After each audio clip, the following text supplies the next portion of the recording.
So welcome back to my channel short trade. और आगे बढ़ने से पहले आपसे रिक्वेस्ट करूंगा सब्सक्राइब ज़रूर से कर लीजिएगा, क्योंकि इस तरह की इन्फॉर्मेशन आपको इस चैनल पर डेली बेसिस पर मिलती रहती है।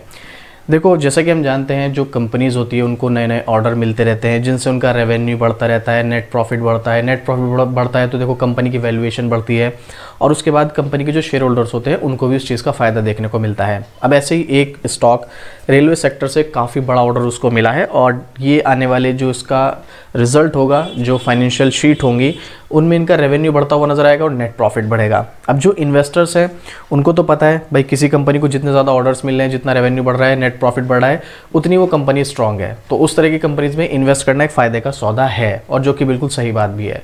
लेकिन ये इन्वेस्टमेंट तक तो ठीक है, बट अगर आप as a short term, mid term या स्विंग ट्रेड के लिए स्टॉक ढूंढते हैं, तो ये जो न्यूज़ होती है इस तरह की, ये टेम्परेरी न्यूज़ होती है। एक दो दिन स्टॉक में तेज़ी आई, कोई न्यूज़ आई, फिर उसके बाद वो नॉर्मली अपनी परफॉर्मेंस करने लगता है, चाहे वो उसमें डाउन ट्रेंड था, कंसोलिडेशन मोड था या अप ट्रेंड था, वो अपनी उसी पोजीशन में वापस आ जाता है। अब ये जो स्टॉक है, इसमें आगे क्या होने वाला है, क्या ऑर्डर है, और शॉर्ट टर्म में इस स्टॉक में क्या करना चाहिए और लॉन्ग टर्म में क्या करना चाहिए, उसके बारे में हम डिस्कस करेंगे। सबसे पहले कमेंट करके बताना अगर आपके पास ये स्टॉक है जिसका नाम है इरकॉन इंटरनेशनल लिमिटेड। बहुत ज़्यादा महंगा तो है नहीं, प्राइस के हिसाब से सिर्फ 156 रुपये का स्टॉक है, और 2.25% के समथिंग की हमें गिरावट देखने को यहाँ पर मिल रही है। अब जरा पिछले 6 महीने का चार्ट आप यहाँ पर देखिएगा तो लगभग 31.5% स्टॉक में गिरावट 6 महीने में। वहीं पिछले 1 साल की परफॉर्मेंस की बात करेंगे तो 31.5% की गिरावट है। तो अगर हम हाई से भी कंपेयर करें तो हाई से आप देख सकते हैं लगभग 55% स्टॉक टूट चुका है। चलो कोई बात नहीं, ज़्यादातर स्टॉक्स टूटे हैं तो ये भी टूट गया तो क्या बड़ी बात है। लेकिन क्या अब यहाँ से जो इसका ट्रेंड है वो चेंज होने वाला है, अब वो देखेंगे हम सीधा न्यूज़ में। उससे पहले 5 साल का चार्ट और देख लीजिएगा एक बार, क्योंकि इस कंपनी ने 317% का पॉजिटिव रिटर्न दिया, और अगर हम इसकी गिरावट को ख़त्म कर दें तो लगभग 700% का पॉजिटिव रिटर्न हमें देखने को मिल रहा है। पर ये तो गिरावट हो गई, चलो कोई बात नहीं। अब यहाँ से स्टॉक में ट्रेंड चेंज होने के चांसेस है, क्योंकि सपोर्ट भी नज़र आ रहा है हमें यहाँ पर। चलो वही देखते हैं, न्यूज़ की तरफ देखिएगा क्या ऑर्डर मिला है। उससे पहले अभी तक अगर आपने अपना डीमेट अकाउंट ओपन नहीं किया तो इंडिया का टॉप ब्रोकर है अपस्टॉक्स भाई, जो आपको दे रहा है फ्री डीमेट अकाउंट ओपन करने का मौका, और जहाँ पर आपको मिलता है टाटा ग्रुप का भरोसा। तो भाई किस बात का वेट कर रहे हो, लिंक आपको डिस्क्रिप्शन में मिल जाएगा, जाइएगा, लिंक पर क्लिक कीजिएगा और इंडिया के टॉप ब्रोकर के साथ अपना डीमेट अकाउंट ओपन कीजिएगा और अपनी ट्रेडिंग जर्नी स्टार्ट कीजिएगा। लिंक आपको डिस्क्रिप्शन में मिल जाएगा। अभी मैं आपको जो अपडेट देने वाला हूँ ये लेटेस्ट है, कोई पुराना नहीं है। आप देख सकते हैं इकोनॉमिक्स टाइम्स का 11 घंटे पहले का आर्टिकल है, 2 दिन का 22 घंटे का पहले आर्टिकल। इरकॉन इंटरनेशनल शेयर की बात हो रही है यहाँ पर। इरकॉन इंटरनेशनल कंपनी के हाथ लगा 872 करोड़ का बड़ा रेलवे प्रोजेक्ट। 1 अप्रैल को शेयर में बढ़ेगी खरीदारी। मतलब खरीदारी बढ़ेगी या नहीं बढ़ेगी वो तो बाद की बात है, पहले ऑर्डर देखते हैं, ऑर्डर क्या मिला है और उसका हमें क्या फ़ायदा होने वाला है शेयर होल्डर्स को, चाहे शॉर्ट टर्म हो चाहे लॉन्ग टर्म हो। तो आप देख सकते हैं यहाँ पर इरकॉन इंटरनेशनल 872 करोड़ का बड़ा रेलवे प्रोजेक्ट, और लेटेस्ट अपडेट है 29 मार्च, आज ही का है ये। अगर आप यहाँ पर देखेंगे तो इरकॉन इंटरनेशनल लिमिटेड कंपनी ने ये रहा SSNR project private limited company के साथ, अगर आप यहाँ पर देखेंगे जॉइंट वेंचर में 872.69 करोड़ का एक कॉन्ट्रैक्ट ऑर्डर प्राप्त किया है। क्या ऑर्डर प्राप्त किया है, चलिए ये भी देख लेते हैं। इनको एक बड़े रेलवे इंफ्रास्ट्रक्चर प्रोजेक्ट के लिए रेल विकास निगम लिमिटेड यानी कि RVNL कंपनी से एक बड़ा कॉन्ट्रैक्ट हासिल किया है। ध्यान रहे, इरकॉन इंटरनेशनल लिमिटेड कंपनी ने इस बड़े ऑर्डर को जो एक दूसरी कंपनी है उसके साथ जॉइंट वेंचर में प्राप्त किया है। मतलब जॉइंट वेंचर से आप समझ लो कि 2 कंपनी मिलके एक प्रोजेक्ट पे काम करेंगी, तो ये जॉइंट वेंचर हो गया भाई। आधा काम जो भी उनके बीच काम बटा हुआ, आधा काम इरकॉन का और आधा काम इनका, ठीक है। SSNR प्रोजेक्ट जो है ये दोनों मिलके इस प्रोजेक्ट पे काम करेंगे। कितने का है प्रोजेक्ट और कितने दिनों में पूरा करना है, ये डिटेल यहाँ पर।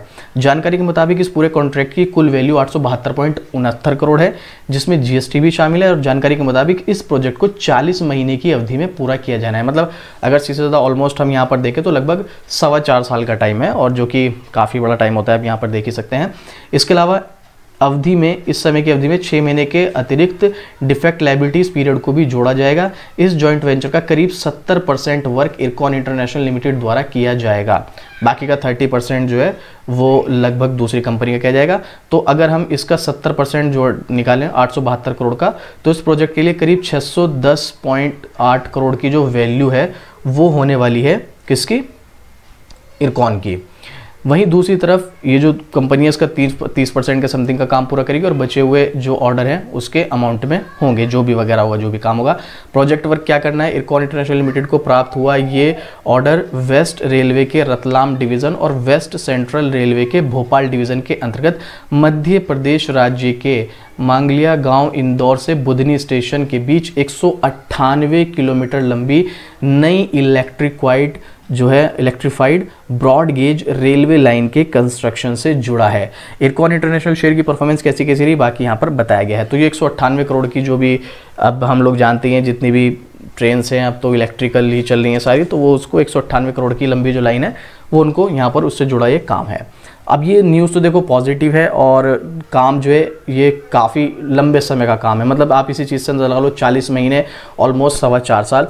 अब आप खुद सोचो अगर ये न्यूज़ मार्केट में आई, जैसे यहाँ पर देखने को मिल रहा है हमें, मतलब 4.25 साल, तो आप ये समझ के चलो इसमें थोड़ा सा लंबा समय लगेगा इस प्रोसेस में, तो रेवेन्यू में आने में टाइम लगेगा और उसके बाद फिर नेट प्रॉफिट। तो लॉन्ग टर्म वालों के लिए तो देखो ये पॉजिटिव न्यूज़ है ही, शॉर्ट टर्म वालों की बात अलग है, बट लॉन्ग टर्म वालों के लिए ये अच्छी न्यूज़ है यहाँ पर। अब ज़रा यहाँ पर अगर इसके बारे में और चीज़ें आप देखेंगे तो बहुत बड़े लेवल की कंपनी अभी है नहीं है, मतलब RVNL से अगर आप कंपेयर करो, और कंपनी अगर आप एक लॉन्ग टर्म इन्वेस्टर हो और पोर्टफोलियो में इस स्टॉक को रखते हो तो सिर्फ और सिर्फ आपको डिविडेंड ही नहीं भाई, आप यहाँ पर देख लो आपके सामने है, मतलब प्रॉफिट होगा स्टॉक के बढ़ने से वो तो एक अलग चीज़ है, डिविडेंड भी बहुत कमाल का देती है कंपनी।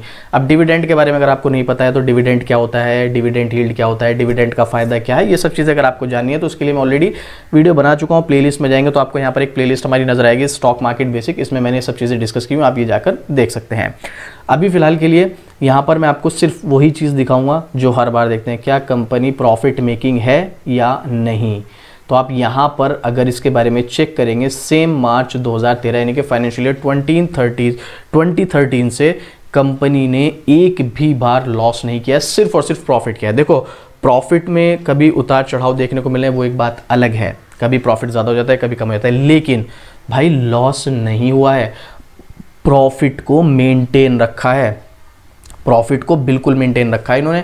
और अगर कंपनी खुद कमा रही है तो डेफिनेटली हमें भी कमा के देगी। कुछ डेटा देखो थोड़ा बहुत तो मिसिंग थोड़ा सा हो जाता है, जैसे लास्ट ईयर का आप सेल्स, प्रॉफिट और बाय स्टॉक प्राइस सीजर सब देखो नेगेटिव है, बाकी सब कुछ ज़बरदस्त है।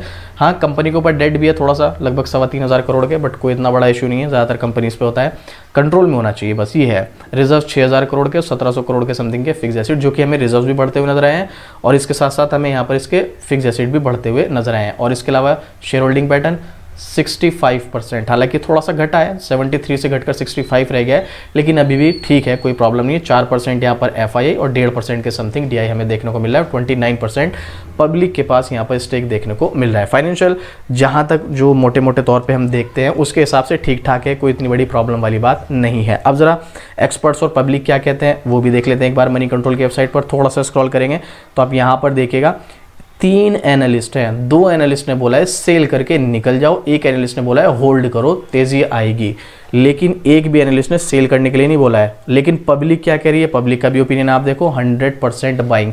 अब किसकी सुने भाई, पब्लिक तो 100% बाय बोल रही है, एनालिस्ट, और ये एनालिस्ट जो है ना वो अगले 1 साल के हिसाब से टारगेट देते हैं कि भाई अगले 1 साल में स्टॉक में क्या दिशा रहने वाली है, तो उसके हिसाब से यहाँ पर एनालिस्ट का बोलना है निकल जाओ गिरावट आएगी। टेक्निकल क्या कहता है, टेक्निकल तो देखो वैसे एक सपोर्ट है यहाँ पर, अगले साल तक स्टॉक में जहाँ तक मुझे उम्मीद है तेज़ी नहीं आए बात एक अलग है, लेकिन गिरावट आने के भी चांसेस कम नज़र आते हैं। अब गिरावट से मतलब देखो अगर ये स्टॉक भाई 150 से 130, 140 या 125 पर आ जाता है तो उसको हम गिरावट मानते भी नहीं है। अगर आप एक इन्वेस्टर हो, इतनी तो छोटी मोटी तो उतार चढ़ाव में देखने ही पड़ते हैं, तो स्विंग ट्रेड के लिए यहाँ पर थोड़ी सी प्रॉब्लम हो सकती है अगर आपको टेक्निकल की नॉलेज नहीं है। वैसे देखो ये है कि ज़्यादातर जो बिगनर्स होते हैं उनको कुछ स्टॉक्स ऐसे देखने चाहिए, टेक्निकली हमें खुद भी समझ आ रहा हो कि हाँ इसमें चांसेस हैं, और हमें यहाँ पर एक्सपर्ट्स भी कह रहे हैं कि चांसेस हैं स्टॉक बढ़ेगा, लेकिन हमें यहाँ पर लग रहा है कि नहीं यार ये स्टॉक में चांसेस तो हैं, बट एक्सपर्ट ने बोला है कि नहीं नहीं भाई यहाँ से दूर रहो, स्टॉक में प्रॉब्लम हो सकती है। तो फिर जिन लोगों को ज़्यादा टेक्निकल की नॉलेज नहीं है उनको उस स्टॉक से दूर रहना चाहिए।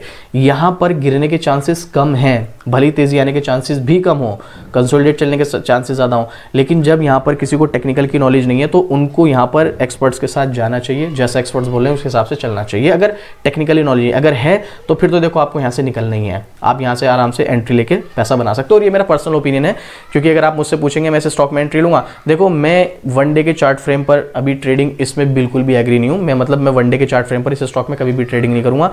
अगर आपको इसके बारे में ज़्यादा जानना है तो देखो मैं इसके ऊपर एक वैसे तो हमने पहले सीरीज़ स्टार्ट की थी टेक्निकल की, बट वो बंद हो गई थी। मैं आपके साथ वहाँ पर डिस्कस करता कैसे आप खुद से इस चीज़ के बारे में पता कर सकते हैं, बट हम दोबारा स्टार्ट करेंगे वो सीरीज़।